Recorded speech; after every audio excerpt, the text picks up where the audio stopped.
जय जगन्नाथ नमस्कार।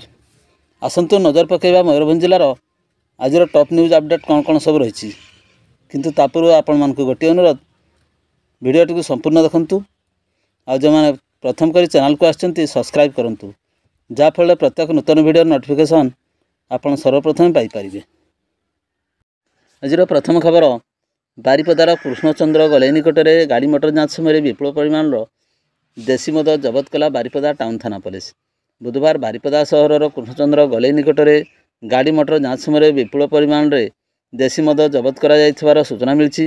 तेबे यही मद बारिपदा टाउन पुलिस द्वारा जबत कर तेबे 300 लिटर ऊर्ध्व मद जबत होता नहीं सूचना रही बेले एथिरे मद बोझे पिकअप गाड़ी सह ड्राइवर और हेल्पर को अटक रखिंट 30टी ट्यूब्रे यही मद भर्ती कर जमापड़ी। तेबे मयूरभंज जिलार सामाखुंटा ब्लॉकर आमडाली ठारू सुलियापदा ब्लॉक देउली को यही मद चालाण होथबार जमापड़ी।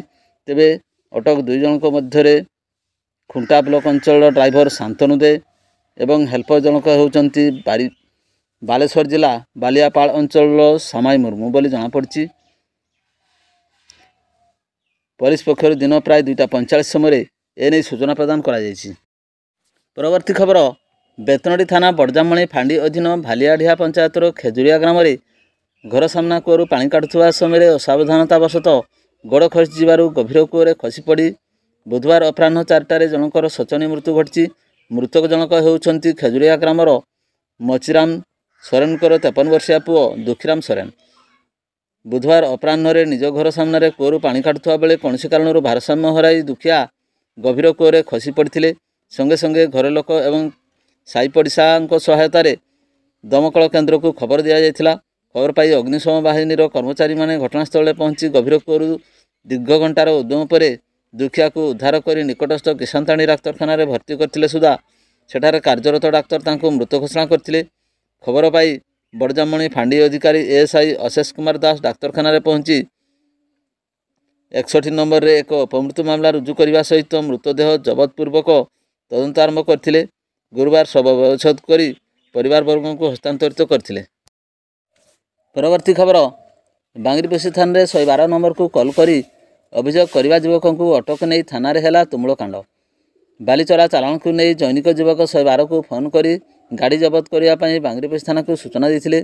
पुलिस उक्त बाली नंबर को जबत कर थाना रे अटक रखी किंतु सोमवार 112 को कॉल करी पुलिस को गाड़ी विषय सूचना देता युवकों को थाना को डाकी 4 घटिका समय पुलिस अचरा अचरा करी युवकों को थाना रे अटक रखिले। एथिरे बीजेपी कर्मी उत्तक्त होते पुलिस बुझासुझा करने पर घटना रे शांत पड़ता। परवर्ती खबर बांगरीपोषी ज्योति आईटीआई निकटरू रेल धारणार युवकों मृतदेह उद्धार। बांगरीपोषी थाना अधीन ज्योति आईटीआई निकट रेल धारणार जड़े युवकों मृतदेह उद्धार करिछि पुलिस। सकाळ 8 घटिका समय स्थानीय लोके युवकों मृतदेह देखि पुलिस को खबर देथिले। खबर पाई पुलिस घटनास्थल पहुंची तदंत करुछि। तेबे युवकर मृत्यु किपरि ହେଲା ताहा जना पड़ नथिबा बेले युवकर परिचय मध्य मिल पारि नाही।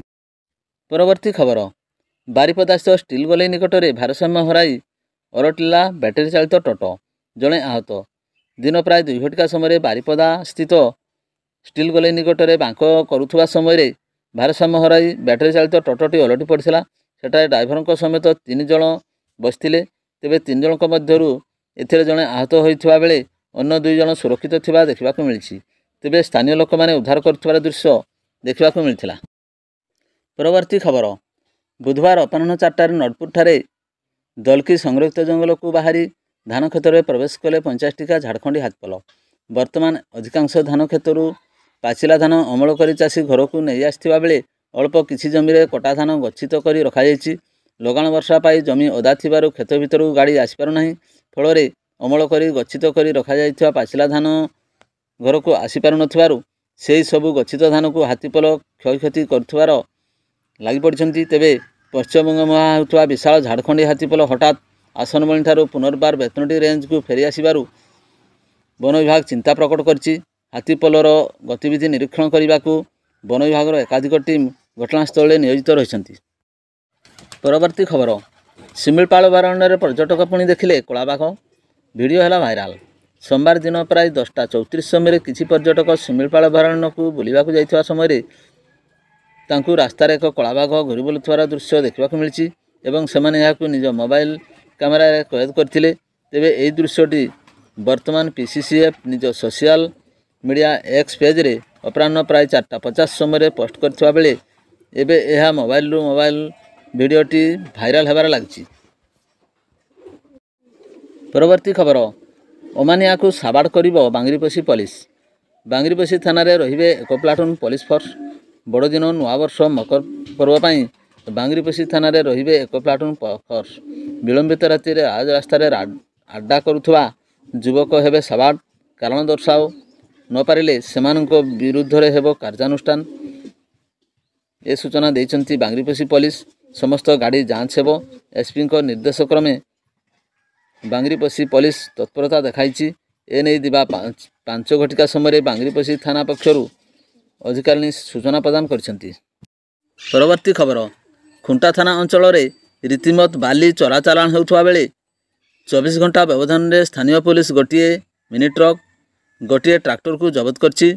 ଖଣି ବିଭାଗ ଅଧୀନସ୍ଥ ଲଘୁ ଖଣିଜ ଏବଂ ବାଲିର ନିୟନ୍ତ୍ରଣ ଯିବା ପରେ ଖୁଣ୍ଟା ଥାନା ଅଞ୍ଚଳରେ ସେସବୁର ଅବାଧ ଚାଲାଣ କରିବା ପ୍ରତିବଦଳରେ ବୃଦ୍ଧି ପାଇବାରେ ଲାଗିଛି।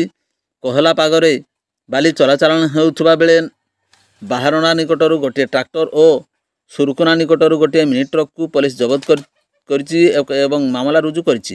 ଜବତ ଗାଡ଼ିଗୁଡ଼ିକୁ ଥାନାକୁ ଆଣି ରଖାଯାଇଥିବାର ସୂଚନା ମିଳିଛି।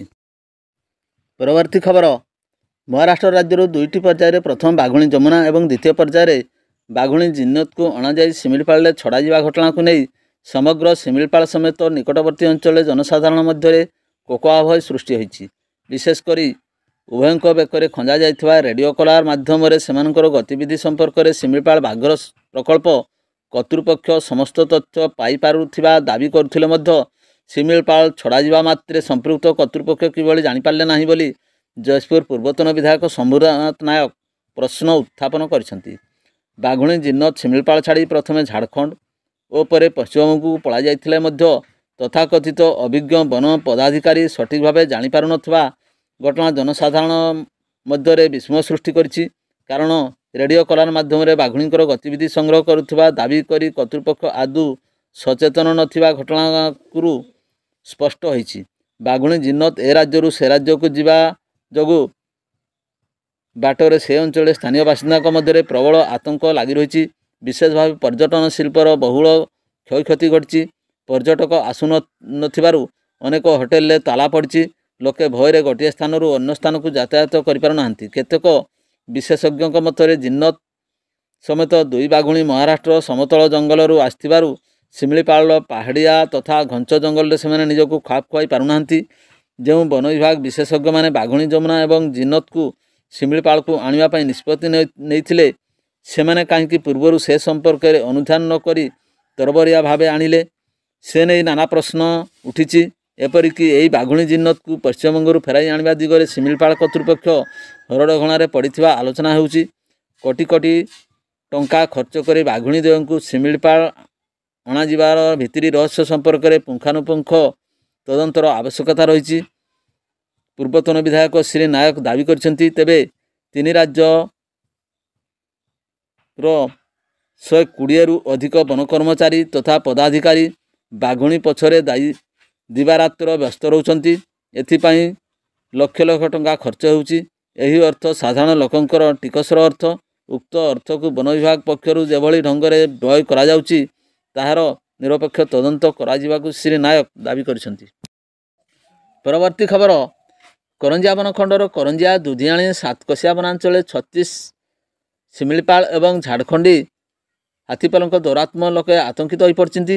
କରଞ୍ଜିଆ ବନଖଣ୍ଡରେ କାଦିରିଆ ସେକ୍ସନ ପଡ଼େଇଧୋଡ଼ା ସଂରକ୍ଷିତ ଜଙ୍ଗଲରେ ଶିମିଳିପାଳର 2 ଦନ୍ତାଙ୍କ କ୍ଷୟକ୍ଷତି ଆଖିଦୃଶିଆ ହୋଇଥିବା ବେଳେ ଉକ୍ତ ସେକ୍ସନର ପାଉଦିଆ ସଂରକ୍ଷିତ ଜଙ୍ଗଲରେ ଥିବା 3 ଦନ୍ତା, 7 ମାଇ ଏବଂ ଗୋଟିଏ ଛୁଆ ହାତୀଙ୍କର ଦୌରାତ୍ମ୍ୟ ଗ୍ରାମବାସୀମାନେ ଆତଙ୍କିତ ହୋଇପଡ଼ିଛନ୍ତି।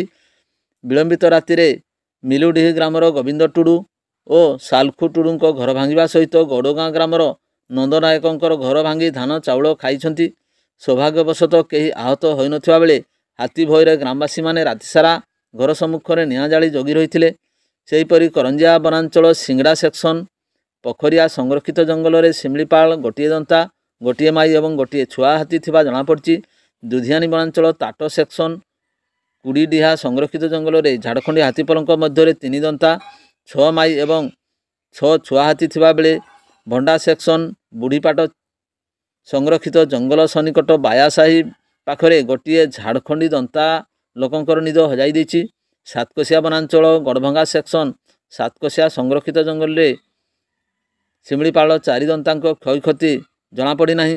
ହାତୀ ଦ୍ୱାରା ଘରଭଙ୍ଗା କ୍ଷୟକ୍ଷତି ତୁରନ୍ତ ପ୍ରଦାନ କରାଯିବ ବୋଲି ବନଖଣ୍ଡ ଅଧିକାରୀ ଶ୍ରୀକାନ୍ତ ନାୟକ ପ୍ରକାଶ କରିଥିବା ବେଳେ ହାତୀଙ୍କୁ କୌଣସି ପ୍ରକାର ଉତ୍ତେଜିତ ନ କରିବାକୁ ଗ୍ରାମବାସୀମାନଙ୍କୁ ନିବେଦନ କରିଛନ୍ତି। ଭିଡ଼ିଓଟିକୁ ଶେଷ ପର୍ଯ୍ୟନ୍ତ ଦେଖିଥିବାରୁ ଅନେକ ଧନ୍ୟବାଦ।